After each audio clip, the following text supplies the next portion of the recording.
What's up, Wrangler Nation? Welcome back to another episode of Wranglers Weekly, presented by 575 Pizzeria. I'm Guy Chiarenza. This week, we have a very special guest, Mr. Jason Chafe. Jason, how are you? Guy, I'm great.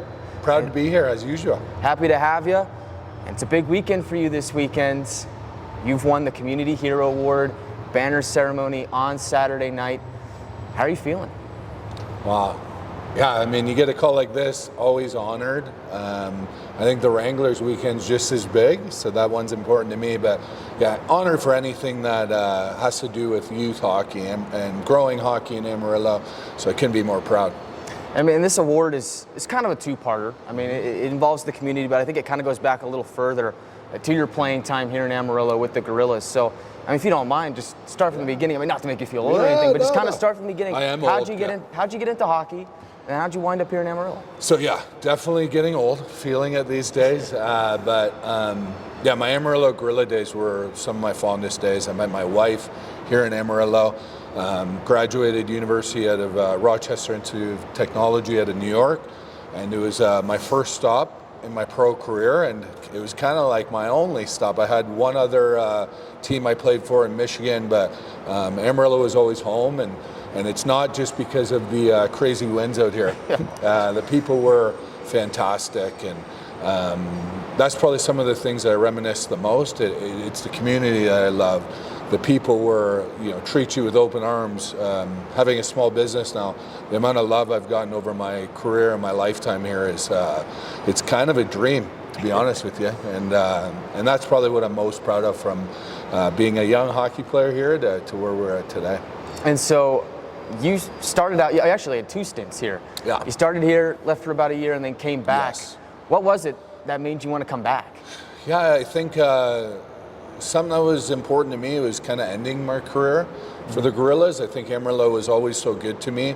That was something, and I knew I was kind of getting later in my career after 7 years. So I finally kind of made the decision on Amarillo as home, and I wanted to represent this community one more time. And I really think it was also too just foreseeing the future of wanting to live here. Again, Amarillo's always been a place that's treated me with open arms, and I was very proud to end my career here. And you had a great career. I think there's one play that stands out more than others. I think you know what I'm alluding to. The one-punch play.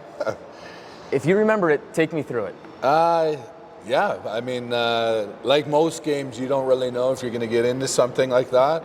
And lucky enough, I had one of those days that I think I was ready to go, and one lucky punch. That's what I say with everybody. You're not going to win them all, but there's going to be a few good ones in there.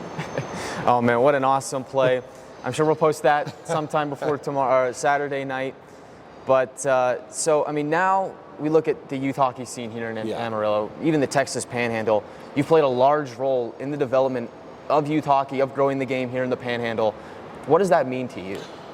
Well, I think that means everything. I think any Canadian growing up to say you could have a key to an arena and being followed by some of your closest friends' passions to lead a youth program, dream come true. I don't think there's any Canadian out there that wakes up one day going, hey, you could really make a difference for a mass amount of kids and adults in a program. And I think some of those things are just incredible, a godsend for us.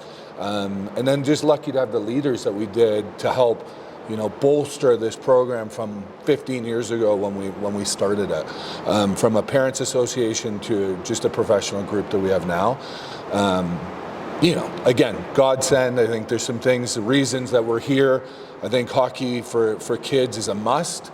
And it's not the hockey that's important. It's some of the life lessons and the leadership skills and the social skills. So, yeah, I mean, just incredible. For sure. You said 15 years ago when you started. So, what was, I guess, the calling, or what made you want to start getting involved with that? I think it's a great question. I think anyone that grows up in a sport where your parents are just completely dedicated, your lifestyle has been hockey your whole life, your passion for fitness and becoming a better player, some of the things that I think, why wouldn't you give back to a sport that you just believe in so much? And I think that's what any true Canadian that grows up, it's not just hockey. Hockey is just one aspect. I think it's a passion of really just growing as a person, and I think that's some of the things that comes back to, you know, some of my close friends have been here. You know, Suts has been, you know, an amazing mentor and an amazing partner to get us through to where we're at. And I think that's some of the things that we just want to share. It's not about, hey, how many slap shots do we take or how well you can skate. It's more the passion of giving something that we love so much for.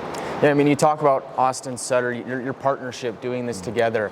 Just kind of take me through that relationship with him where you guys do this thing together. I mean, you played on a line together with the Gorillas, and now, I mean, just a couple days ago, I saw you guys coaching the youth out here on the ice.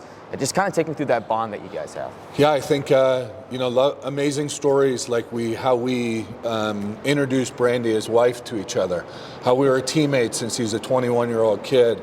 That's a bond nobody has, right? And so to be able to do something together that we already had such a strong friendship, we knew that there's going to be something big.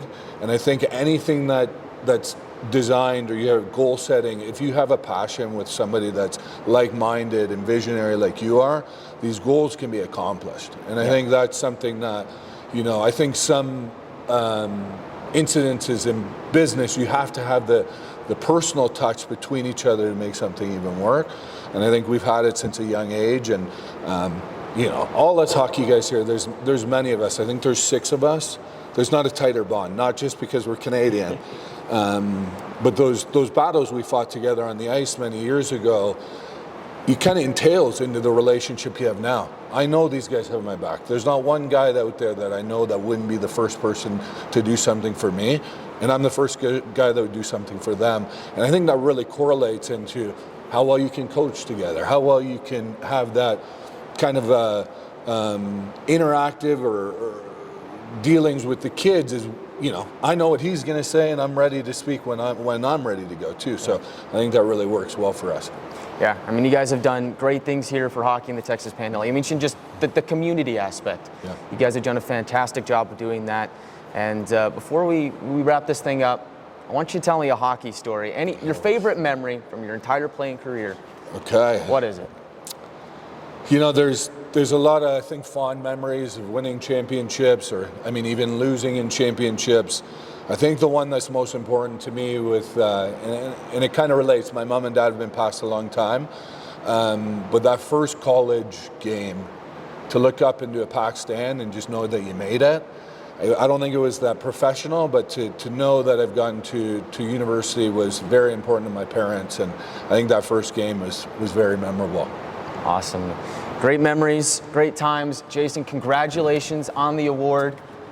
Looking forward to it on Saturday. Thank you for joining me here. It means everything to me. Thanks, buddy. Thank you for everything that you've done. Okay. That'll do it for this week's episode of Wranglers Weekly. You can catch it on our YouTube channel. Make sure you follow us on all of our social media channels to see what we're up to next.